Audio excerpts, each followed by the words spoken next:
పువ్వుని కలిపారు అంటూ ఆంధ్రప్రదేశ్ ముఖ్యమంత్రి చంద్రబాబు నాయుడు గారు చేసిన ఆరోపణ తర్వాత దేశవ్యాప్తంగా దీనికి సంబంధించిన చర్చ జరుగుతోంది. అయితే నిన్న మొన్న ఉన్న ఆందోళన కాస్త ఈ రోజు తగ్గింది. టీటీడీ ఈఓ ప్రెస్ కాన్ఫరెన్స్ తర్వాత ఇప్పటివరకు భక్తులకు అందించిన ఏ లడ్డూలోనూ ఆ తరహాలో జంతువుల కొవ్వు కలిపిన నెయ్యిని వాడలేదు అనే ఒక క్లారిఫికేషన్ టీటీడీ ఈఓ ఇచ్చారు.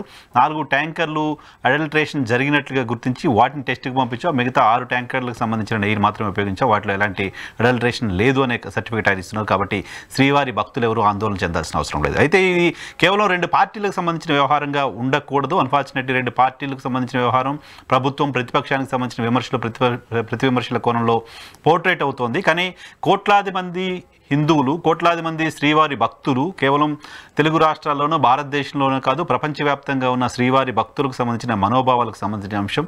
ఇది ఎవరు తప్పు చేశారో తేలడం ఒక ఎత్తు అయితే అసలు తప్పు జరిగిందా లేదనే ఒక క్లారిటీ ఇన్స్టిట్యూషన్స్ వైపు నుంచి ఉండాల్సిన అవసరం ఉంది. దీనికి సంబంధించి ఏం జరిగింది అనే అంశాలపైన మనతో మాట్లాడడానికి senior political analyst Purushottam Reddy గారు మనతో పాటు లైవ్లో జాయిన్ అవుతున్నారు. పురుషోత్తం రెడ్డి గారు నమస్తే, వెల్కమ్ టు ఈహా.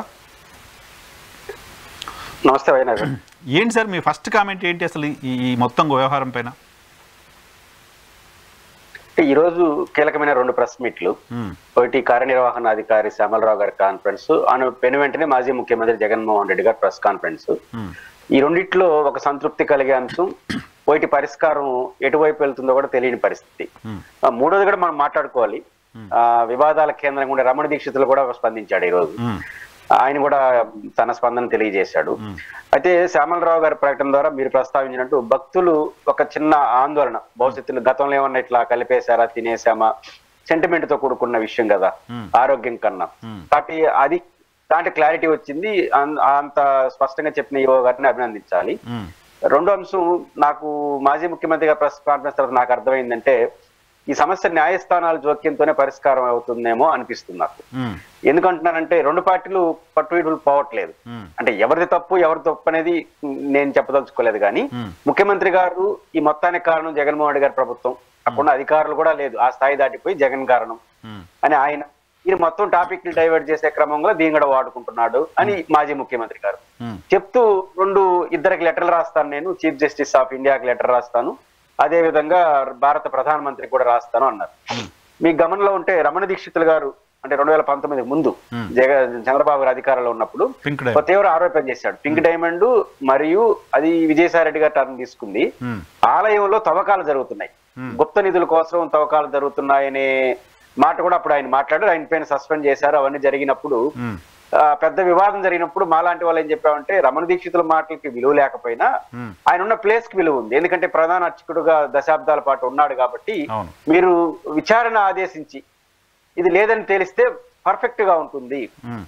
ఎందుకంటే మీరు చెప్తే నమ్మరు కదా, ఇది రాజకీయంగా అంటే మేము చెప్తే ఫస్ట్ ఆయన వినలేదు. కానీ మీ గమనంలో ఉంటే చీఫ్ జస్టిస్ ఆఫ్ ఆంధ్రప్రదేశ్ కి ఆయన లెటర్ రాసినాడు చంద్రబాబు గారు చివరి దశలో. ఏమీ జరగలేదు, దురదృష్టవశాత్తు రాజకీయాలు జోక్యం చేసుకోవడం వల్ల మేము ఏం జరిగినది చెప్పినా కూడా భక్తులు విశ్వాసం కలిగించడానికి కొన్ని పరిమితులు ఏర్పడుతున్నాయి, మీరే జోక్యం చేసుకొని అక్కడ ఏమీ జరగలేదన్న వాస్తవాన్ని ప్రపంచానికి చెప్పండి అని చెప్పి చీఫ్ జస్టిస్ ఆఫ్ ఆంధ్రప్రదేశ్ కి చంద్రబాబు గారు లెటర్ రాశాడు. అయితే వాళ్ళు జోక్యం చేసుకోలేదు, అది సద్దుమణిగిన తర్వాత ఎలక్షన్ తర్వాత. ఇప్పుడు నాకు అదే పరిష్కారం అనిపిస్తుంది. ఏదో స్థల జ్యుడిషియరీలో ఇప్పుడు సిఐడి విచారణ చేసేప్పుడు ఏమంటారు, సింపుల్ గా ఏఆర్ సంస్థ సంథింగ్ చెన్నై వాళ్ళది ఇక్కడ వివాదానికి కేంద్రం. ఇప్పుడు ఏమంటారు, వాళ్ళు ఒక ప్రకటన చేశారు, మేము జూన్ లో కొంత నెయ్యిని సప్లై చేసాం, జూలైలో నెయ్యిని సప్లై చేసాం అని. ఇప్పుడు ఈఓ గారి ప్రకటన ప్రకారం ఎప్పుడైతే మేము వాళ్ళు టెస్టులు చేసి 4 రాంగ్ మోస్ట్ జరిగింది, వాడకుండా పదార్థాలు వాడారు అని 4 రిజెక్ట్ చేసాం, మిగతా అంతా ఏమీ లేదని తేల్చారు కదా, బాగానే ఉన్నాయి కాబట్టి వాడినేమని చెప్పారు.